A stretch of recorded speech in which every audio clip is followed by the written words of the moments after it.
마태복음 20장 1절에서 16절 말씀 교독합니다.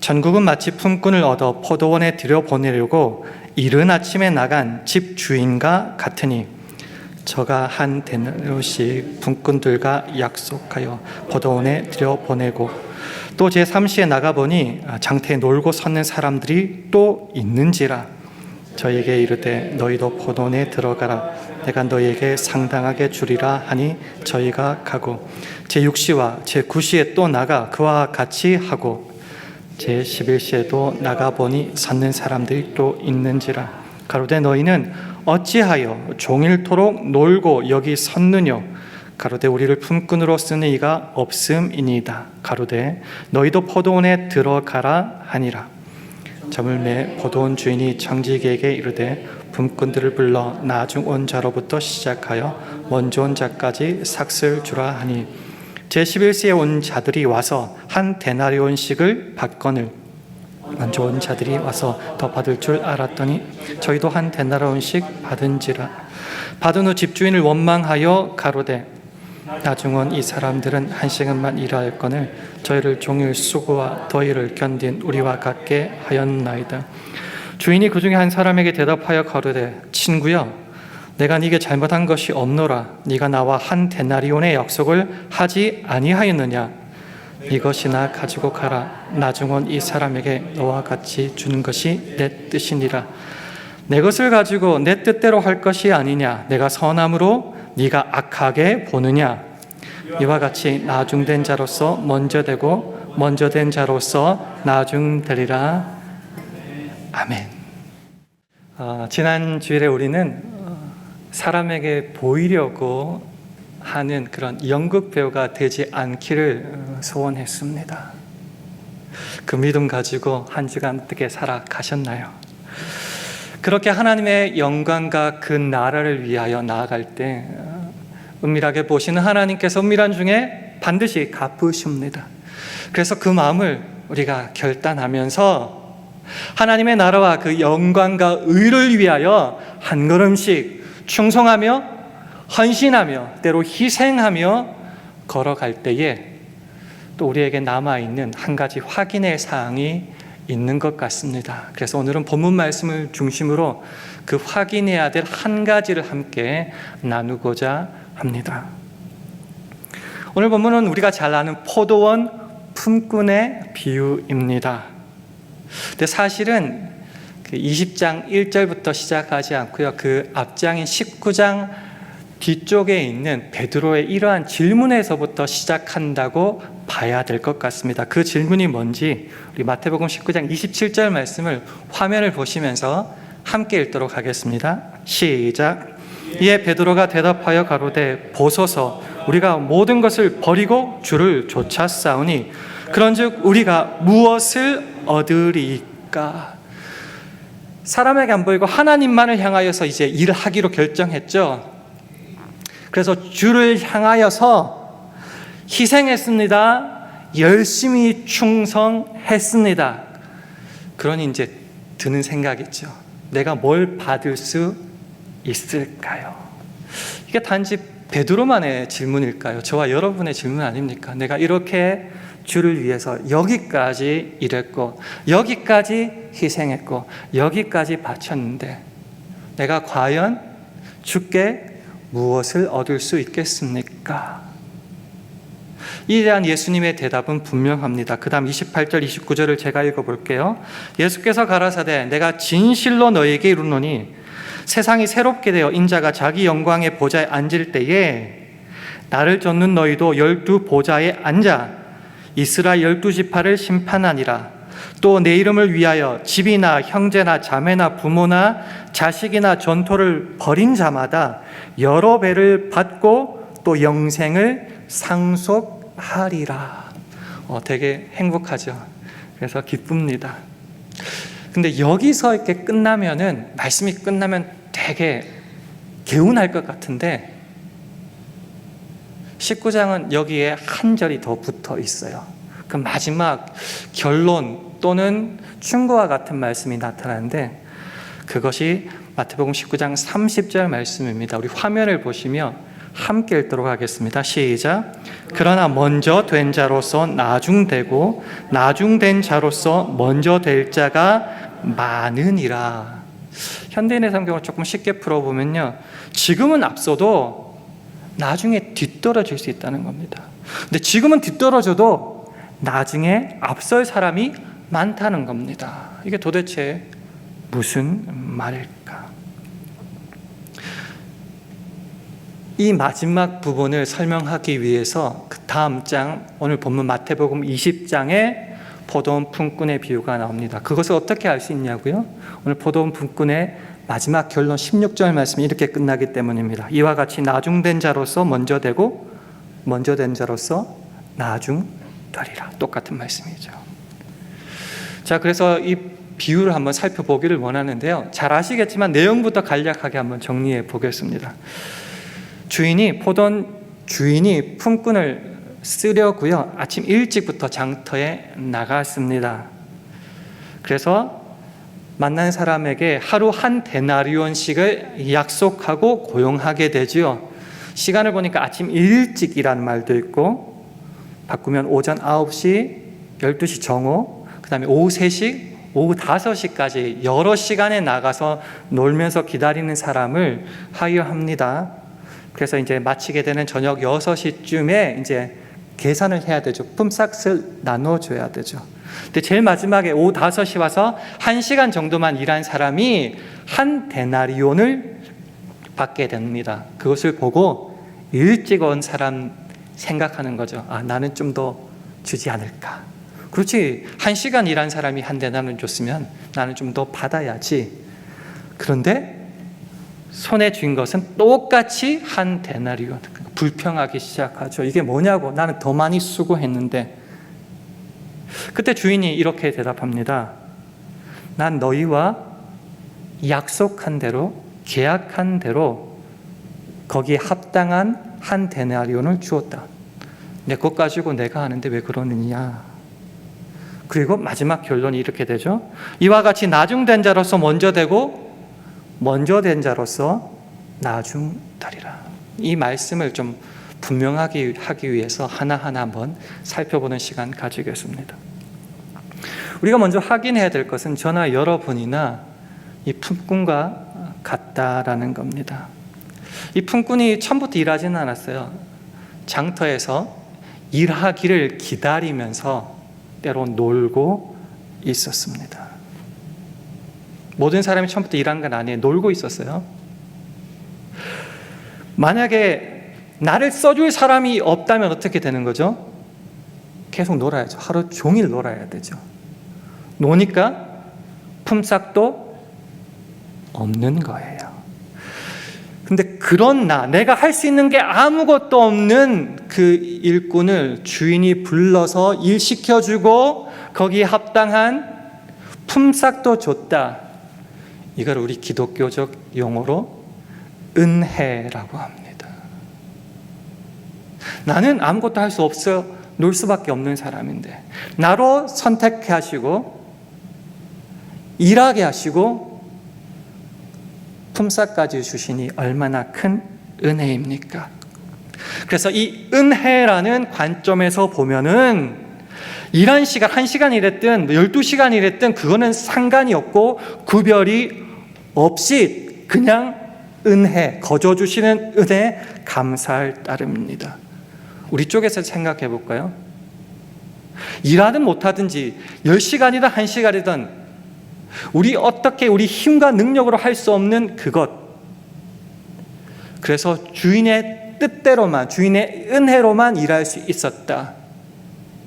그러기에 너는 1시간 일했고 나는 12시간 일했고 더 받아야 되고 덜 받아야 되고 이런 우열과 구별이 우리 쪽에서는 있을 수 없다. 이게 핵심이에요. 근데 오늘 성경에 나오는 일찍 온 사람들은 그렇지 않았죠. 놀 수밖에 없는 나를 품꾼으로 삼아 주시고 일하게 하시고 돈 주신 그 은혜, 그 감격은 이미 사라졌습니다. 남은 게 뭐죠? 우리 안에서 서로 시간을 따라 비교하고 그 비교로 만들어낸 공로의식, 내가 더 일했다, 내가 더 수고했다, 이거. 그다음에 보상의식, 내가 더 많이 일했고 더 수고했으니 더 많이 가져야겠다, 이거밖에 안 남았다라는 거죠. 신기하죠? 일하게 허락하지 않았으면 아무것도 못할 존재들이었는데 이미 그거는 사라지고 더 많이 일했다, 더 많이 받아야겠다만 남았으니 말하죠. 이런 품꾼들을 보면 성경을 읽다가 이런 이야기를 들으면은 저 사람 참 바보 같다, 어리석다 라고 우리는 흔히 생각합니다. 그리고 비난하죠. 쟤는 왜 저 모양일까? 근데 사실 알고 보면 저와 여러분의 모습은 아닙니까?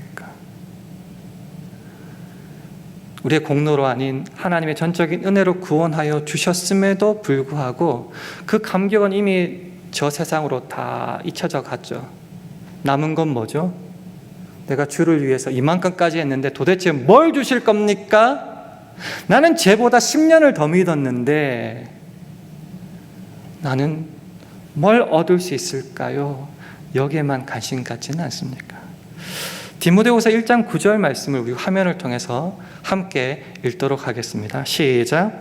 하나님이 우리를 구원하사 거룩하신 부르심으로 부르심은 우리의 행위대로 하심이 아니요 오직 자기 뜻과 영원한 때 전부터 그리스도 예수 안에서 우리에게 주신 은혜대로 하심이라.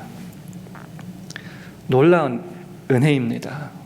우리를 구원하시고 거룩하신 그 부르심으로 불러주신 것은, 우리를 포도원에서 일하게 하신 것은 우리의 행위와 우리의 의와 자랑이 하나도 없는 겁니다. 그러니까 뭐라고요? 우리에게 주신, 공짜로 주신 그 은혜대로 하셨다라는 거죠. 그 은혜가 우리에게 있어서 가장 큰 보상입니다. 그래서 우리가 나가서 불신자들에게 전도할 때에 가장 심플하게 전도할 수 있는 방법이 뭐죠? 예수, 천당, 불신, 지옥.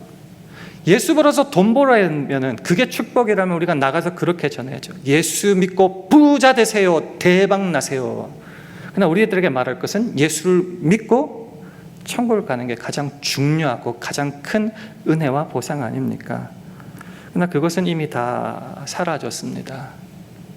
나는 그리스도와 함께 죽고 새로운 하나님의 나라에 거하면서도 우리의 온통 생각은 세상에 있다면은 남는 건 뭐죠? 불평밖에 없다라는 거죠. 내가 먼저 믿었다, 내가 더 일했다, 내가 더 많이 바쳤다. 그 크신 구원을 은혜대로 허락하신 주님께 그게 뭐가 그렇게 중요할까요?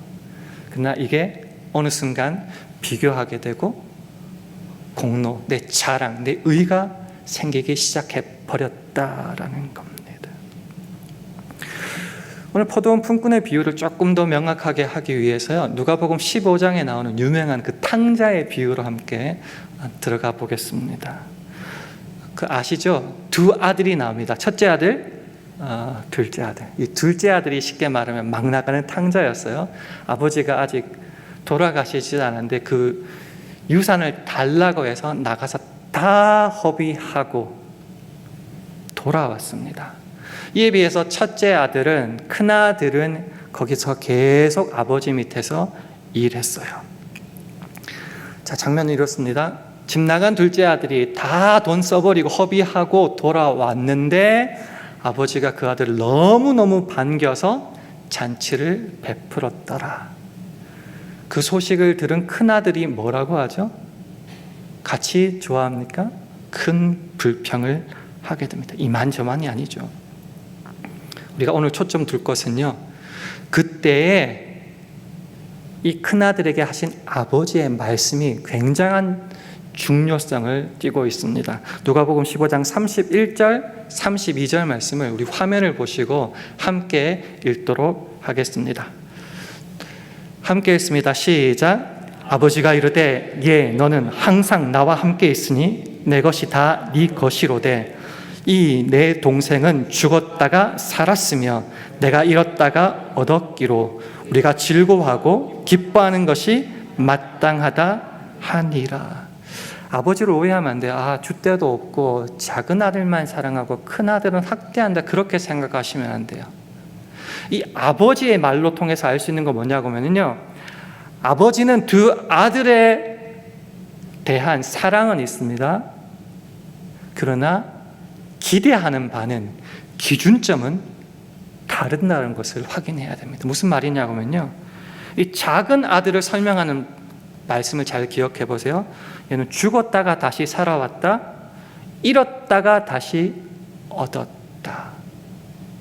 이게 둘째 아들을 생각하고 판단하고 기대하고 하는 그 기준이에요. 다른 건 모르겠고 그냥 집 나가서 멋대로 허비하고 살아는 건 아는데 어쨌든 내 아들이고 돌아와서 기쁘다. 그게 이 둘째 아들에 대한 기준점이에요. 첫째 아들은 달라요. 첫째 아들은 기준이 뭔가, 내 것이 다 네 것이다. 이게 후계자, 상속자에 대한 기준입니다. 그저 망나니 집 안에서 행복하다, 잔치하자가 아니라 첫째 아들에 대한 기준은 내 것이 다 네 거고 상속자고 후계자이다. 언제나 나와 함께 있고 나로부터 배우는 자이다. 이게 첫째 아들에 대한 기준점, 기대라는 겁니다. 달라요. 다를 수밖에 없고요. 근데 왜 큰아들이 불평하고 불만을 가지는가? 이 아버지의 기준과 기대를 전혀 모르기 때문입니다. 그러니 둘째 아들보다 더 일찍, 더 많이 일하는 이거는 짜증나는 일이죠. 쟤는 아무것도 안 하고 저렇게 다 털어먹고 왔는데도 새끼 염소와 살찐 송아지로 파티를 열고 있는데 나는 뭔가 이거밖에 안 남았죠. 어떻게 말했는지 우리 누가복음 15장 29절 30절 말씀을 우리 화면을 통해서 함께 한번 읽어보겠습니다. 시작. 아버지께 대답하여 가로되 내가 여러 해 아버지를 섬겨 명을 어김이 없거늘 내게는 염소 새끼라도 주어 나와 내 벗으로 즐기게 하신 일이 없더니 아버지의 살림을 창기와 함께 먹어버린 이 아들이 돌아오매 이를 위하여 살찐 송아지를 잡으셨나이다. 내가 더 일찍 와서 포도원에서 일했으면 나 더 받아야지요. 왜 쟤는 주고 나는 없습니까? 다시 이 큰아들이 상속자라고요. 아버지의 것이 다 자기 거라고요. 그러나 그거는 알지 못하고 아버지의 뜻을 모르니 눈에 보이는 건 딱 두 가지죠. 새끼 염소, 살찐 송아지. 이게 우리들의 모습이 될 수 있다는 겁니다. 저와 여러분은 하나님의 은혜로 구원을 받았습니다. 우리를 상속자, 아들, 딸이라고 말씀해 주시고 내 것이다, 네 것이라고까지 말씀해 주십니다. 자, 그러면 구원 받으면 끝인가요? 성경을 읽어보면 구원을 받았다, 끝! 이렇게 말씀하시지 않고요. 자녀다운 그 지위와 그 신분에 걸맞는 자격을 갖추라고 수도 없이 말씀합니다. 그래서 그것들을 교리적 용어로 성화되어 가야 된다라고 확인하는 겁니다. 우리가 자녀라면, 우리가 상속자라면, 구원을 얻었다면은 그 자격과 지혜에 합당하게 훈련받아야 되죠. 연습해야 되죠. 하나님께서 기뻐하시는 그 모습으로 날마다 나아가야 되죠. 어디에서요? 포도원에서요. 첫째 아들 같으면 그 집에서 아버지와 함께 그 훈련과 그 자격을 날마다 갖춰 가야 되는 거죠. 그래서 다시 한번 정리해 볼게요. 탕자의 비유에서 큰아들은 둘째 아들보다 더 일찍, 더 많이, 더 수고했습니다. 미친 짓이고 억울한 일이고 속상한 일입니까? 아니라는 거죠. 그는 후계자, 상속자예요. 그래서 그 훈련 받는 것은 그 아버지의 것을 물려받을 기쁨과 그 복과 자랑거리가 되는 겁니다. 그러니 그 있는 시간 동안 더 열심히 배워야 되고 아버지의 마음을 알아야 되고 아버지와 함께 동행하며 내가 주인 될 준비를 하루하루 성실히 해 나가야 된다는 거죠. 그거를 깨닫지 못하고 거기에 게으르고 그것을 포기해버리고 구원받으면 끝이다라고 했던 그 순간에는 남는 건 뭐라고요? 내가 이렇게까지 일했고 이렇게까지 희생하고 바쳤는데 뭘 얻을 수 있을까요? 하나님 앞에서 매일매일 동행하며 충분한 은혜를 받으며 그 말씀 속에 살아가는 그 기쁨은 보상이 아니라는 겁니다. 여러분, 예수를 믿고 나서 가장 큰 보상이 뭐라고 믿습니까? 나를 구원해 주신 그 은혜, 말씀으로 나를 날마다 붙잡아 주시고 주께 붙쫓아가는 그 은혜, 그것이 여러분들에게 세상과 비할 수 없는 은혜가 되십니까? 그게 정말 주 안에서 얻는 보상이라고 날마다 고백하십니까? 그 고백이 없다면은 나 30년 믿었어요. 50년 믿었어요. 나 너보다 일 더 많이 했어. 이것밖에 안 보이고 그것밖에 남지 않는다는 겁니다. 이제 조금 빌드업 했으니까 이제는 마무리를 한번 정리를 한번 하나씩 해봐야 될 것 같습니다. 다시 질문을 좀 바꿔봐죠. 그럼 먼저 온 자가 더 많이 일한 자가 얻을 수 있는 그런 보상은 뭡니까? 이게 질문해야겠죠. 조금 더 고급스럽게 한번 바꿔볼까요? 먼저 온 자만이 누릴 수 있는 보상, 그건 뭡니까? 이제 질문을 해야 될 것 같습니다. 좀 용서해 주시고 들어주세요. 가끔씩 성도들끼리 이렇게 논쟁을 합니다. 이유가 그거예요. 누가 신앙생활이 더 좋은가? 모태신앙이냐? 늦게 예수 믿은 사람이냐? 이렇게 많이 논쟁을 합니다. 그래가지고 보통은 모태신앙인 사람은 모태신앙이 그래도 낫다라고 말하고요. 자기가 늦게 예수를 믿은 사람은 모태신앙은 모태신앙이야, 그래도 열심을 가지고 믿은 나중에 믿은 사람이 더 좋아라고 논쟁을 했는데, 여러분 어떻게 생각하십니까? 질문 자체가 틀렸죠. 모두가 하나님의 은혜를 받은 사람일 뿐입니다. 먼저 믿든 나중에 믿든 하나님의 은혜라는 영역에서는 아무런 의미고 구별도 가질 수 없어요. 그러면은 모태신앙이든 나중에 성인이 돼서 믿었든 우리가 그 안에서 차이를 말할 수 있는 한 가지는 뭔가? 이거죠. 예수를 믿고 뭐가 달라졌는가? 하나님의 자녀로서 예수를 믿기 전과 어떤 모습이 달라졌는가? 예수 안에서 하나님의 자녀로 얼마나 성장했는가? 연습했는가? 신앙 인격이 어떠한가? 그거는 우리가 충분히 말할 수 있고 말해야 되고 연습해야 되는 일이라는 것입니다.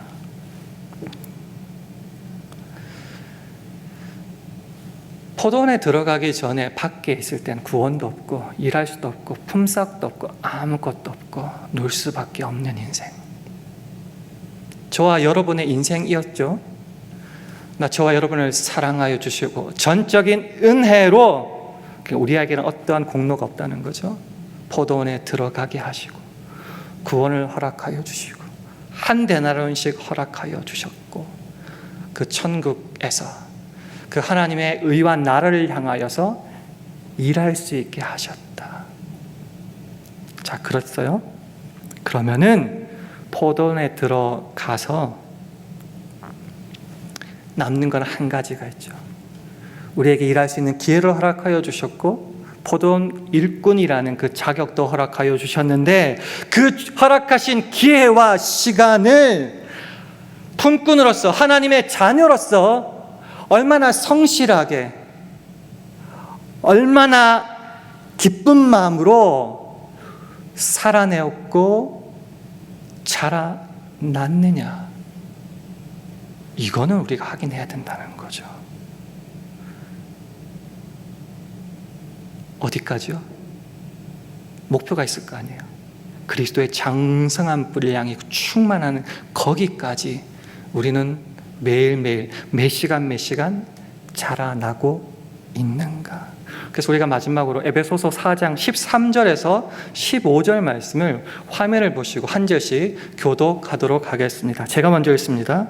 우리가 다 하나님의 아들을 믿는 것과 아는 일에 하나가 되어 온전한 사람을 이루어 그리스도의 장성한 분량이 충만한 데까지 이루리니, 이는 우리가 이제부터 어린아이가 되지 아니하여 사람의 괴술과 간사한 유혹에 빠져 모든 교훈의 풍조에 밀려 요동치 않게 하려 함이 함께 있습니다.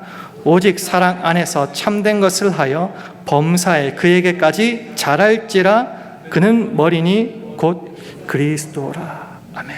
이제 좀 분명해지는 것 같습니다. 하나님의 아들을 믿었죠. 구원을 얻었죠. 끝 아니에요. 믿는 것과 아는 것에 하나가 되어야 돼요. 어디까지요? 온전한 사람을 이루랍니다. 그 온전한 사람이 뭔가? 그리스도의 장성한 분량이 충만한, 가득한 거기까지. 이유가 있어요. 어린아이가 되지 않기 위해서랍니다. 어린아이, 여기서 순진한 그런 게 아니에요. 잘 모르고 그런 것을 말합니다. 어린아이 특징이 뭔가? 사람의 괴술과 간사한 유혹에 빠져 예수를 믿으면서도 사람들이 하면은 거기에 휩쓸려 버린다는 거죠. 모든 교훈의 풍조에 밀려. 세상의 법칙이 제일 중요하고, 예수를 믿어서 그래서 보상도 세상적인 것을 얻을 때야만이 만족하고 기뻐합니다. 그러니 예수 믿다가 세상 보면은 정신을 못 차리죠. 막 갈팡질팡 요동하고 흔들리다가 하루는 울고 하루는 웃다가. 그렇게 하면 남는 게 뭐죠? 내가 이렇게 바쳤는데, 희생했는데 나에게 주시는 건 뭐죠? 그래서 이렇게 결론 내린 겁니다. 오직 사랑 안에서 참된 것을 하여 범사에 그에게까지, 예수님에게까지 자랄지다. 그는 머리니 곧 그리스도라. 말씀을 맺고자 합니다. 여러분에게 있어서 예수를 믿은 보상은 뭡니까? 이 구원이 여러분의 오늘도 기뻐 뛰게 만드는 그 은혜가 되십니까?